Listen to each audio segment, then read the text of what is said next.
Assalamualaikum, apa khabar semua? Moga korang semua sihat. Kejumpa lagi dalam channel Little Heaven Homestay dan saya Fatona. Hari ni plan nak tapis semua kompos. Sebabnya kita dah banyak sangat rumput yang dicabut sebelum ni, yang semua rumput tu daripada kebun dapur banyak sangat. So nak kena kompos secara serius lah, maksudnya macam ni. Sebab sebelum ni saya cuma tumpukkan dia, saya tak cover, tak apa. Jadi nak kosongkan tapak kompos, nak masukkan yang baru pula. Saya punya jiran saya pun dah bagi sisa beg cendawan tu banyak, dah lama, dah rasanya guni pun dah reput kan. Jadi saya nak kena kosongkan dan mulakan sekali lagi proses kompos. Okey, jom.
Sampai nafas sekejap. Lama tak buat kerja beria, maksudnya yelah, kompos ni kat tengah panas kan. Walaupun tak berapa nak panas, tapi aktiviti tu aktif, jadi dia panas lah. So sebenarnya pagi tadi saya nampak saya punya cover kompos tu dia terbuka. So nampaklah kesan-kesan di rodok kan. Cakap ni tak boleh lama-lama ni kan. Nanti dia bermaharaja lele kan. Sebabnya binatang tu dia ada membuat rumah dekat-dekat dengan sini kan. Jadi saya nak kena alert lah kan. Kalau kompos baru ni dia tak kacau. Sebabnya kompos baru ni dia tak ada cacing kat dalam dia. Jadi kalau macam kinzir ni, binatang ni, dia akan cari cacing. Sebab tu dia akan rodok-rodok dalam tanah tu sebab dia. Lepas tu pula ialah dengan keperluan-keperluan kebun dapur. Sebabnya saya ada merumput baru ni. Jadi yang saya tanam dekat situ tak naik, tak cantik. Jadi tak ada lain lah, saya memang nak kena pindahkan kompos saya kat situ. Tapi kalau ikutkan boleh je pindah terus tanpa ditapis. Tapi banyak sangat benda asing. Maksudnya benda asing ni macam cebisan-cebisan silver shine, cebisan-cebisan plastik, seletip kan. Jadi benda ni tak perlu pada kebun. Walaupun dia tak apa nak mengganggu pun, tapi dia tak bagi manfaat kan. Lepas tu pula dia banyak. Dia kecil-kecil tapi dia banyak. Jadi macam annoying jugalah. Tapi itulah, nak kena hadap lah perik yang ni supaya kita insya-Allah, moga Allah memudahkan rezeki dengan hasil yang cantik kan. Sebabnya kita tak tahu semuanya dengan izin Allah kan. Okey, nak sambung lagi. Okey, jom. Okey, siap dah mendulang gol emas hitam. Kompos ini hasilnya. Okey, ini baki dia yang kasar-kasar.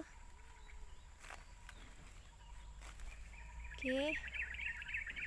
Lepas tu kita nak kena terus buat kompos baru. Sebabnya tu selonggok daun. Selonggok daun pula. Selonggok tak ni rumput. Nak kena kompos. Okey.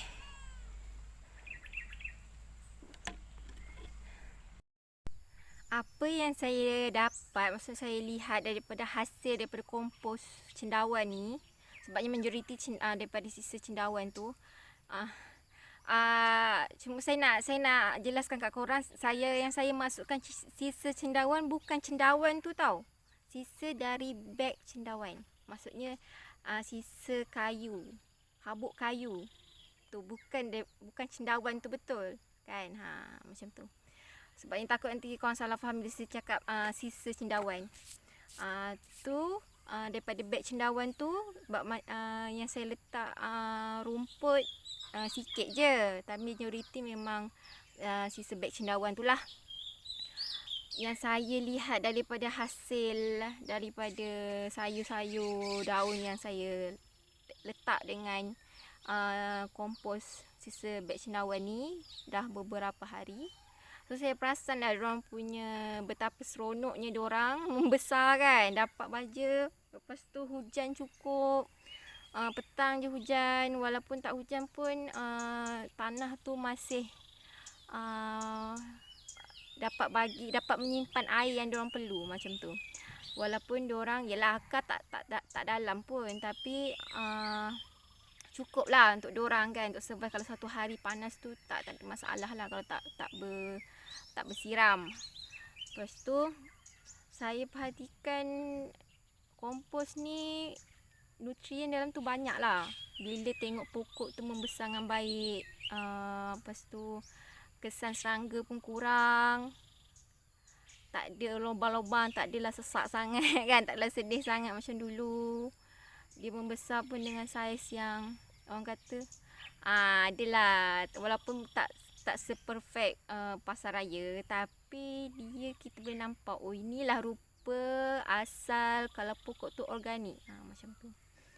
Lepas tu so saya sangat, kalau korang ada dekat-dekat dengan orang yang buat cendawan, try lah minta diorang punya bag. Tak kisahlah beli ke kan, cuba try diorang punya cendawan tu, sisa beg cendawan. Sebabnya sisa beg cendawan tu adalah daripada habuk kayu. So habuk kayu ni dia adalah salah satu sumber alami daripada tanah, daripada alam sekitar maksudnya. Lepas tu habuk kayu ni pun, kayu tu sendiri pun bila dia, maksudnya kalau kita tebang, kalau patah ke apa ke, dia akan melalui proses perebutan tu dan dia akan menjadi baja semula pada tanah.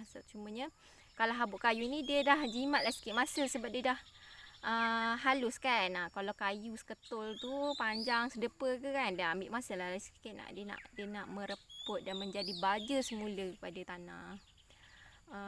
So saya rasa result kompos sisa cendawan tu, beg cendawan, saya puas hati.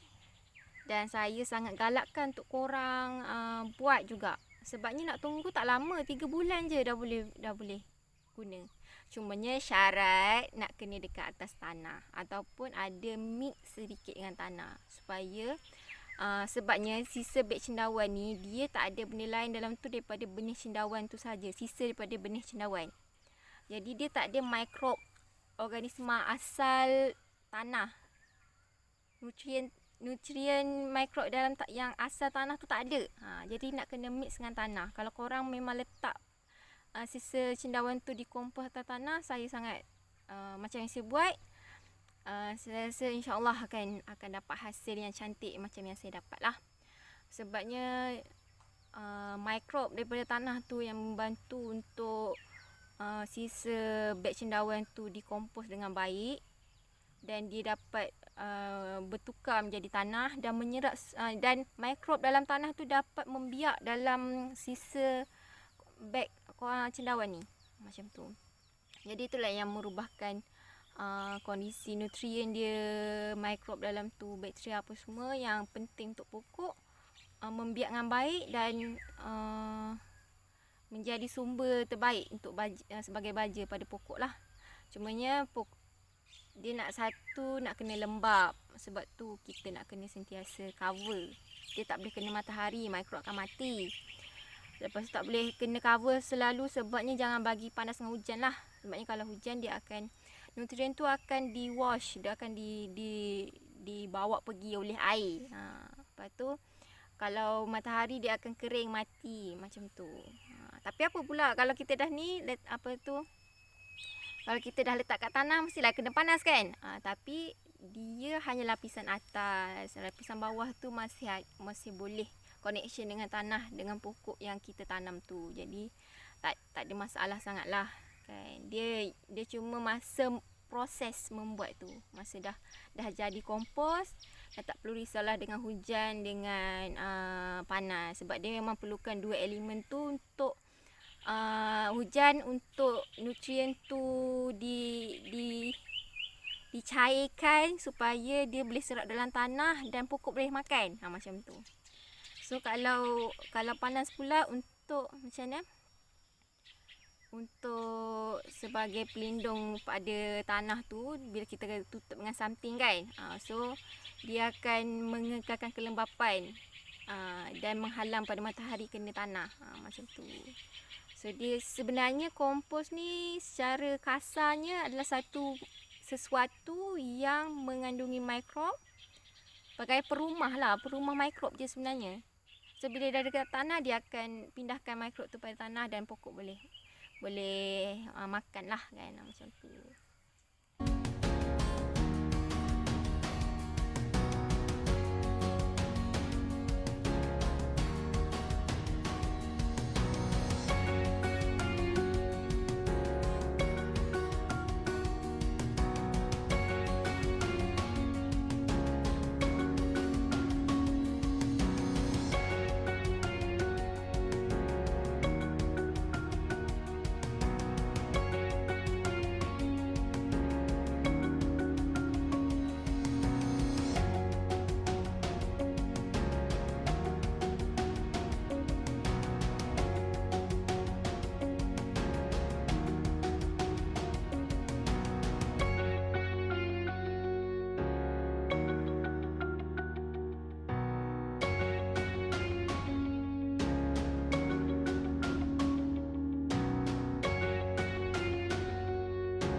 Okey, tu je. Sekian dulu perkongsian saya dengan korang. Moga sama-sama kita mendapat manfaat. So, insyaAllah jumpa lagi dalam video akan datang. Okey, mana yang cuba. Okey, jangan takut-takut. Selagi dia sumber alami, insyaAllah boleh dikompos dan menjadi tanah, menjadi sumber baja pada tanaman kita semula. Dan so, kita boleh enjoy dia punya tanaman pula kan. Boleh di-recycle macam tu je. Okey. InsyaAllah jumpa lagi. Assalamualaikum. Bye.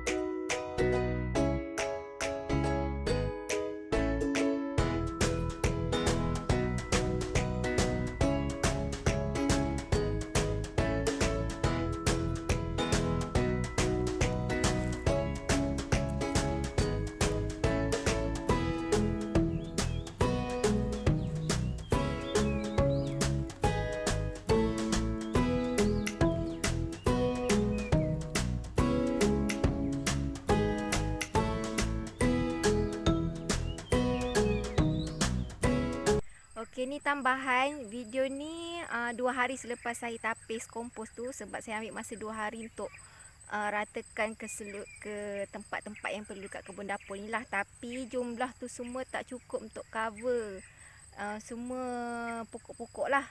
Sebabnya lah rupanya banyak juga pokok dekat tempat saya ni. Sebabnya sekali saya tengok tak cukup kan. Sebabnya banyak sayur daun. Bila sayur daun ni dia perlukan kompos yang banyak. Lagi pula yang organik ni dia tak tahan lama, cepat habis. Jadi pokok cepat serak. Tapi pokok cantik lah. Dia nampaklah macam kita bagi baja kan. Tapi next time saya kena buat 2 longgok lagi, ataupun 2 kali ganda jumlah dari kompos yang saya buat sebelum ni, supaya saya dapat hasilnya 2 kali ganda daripada yang kali ni lah kan. Tu je. Okey, jumpa lagi. Assalamualaikum. Bye.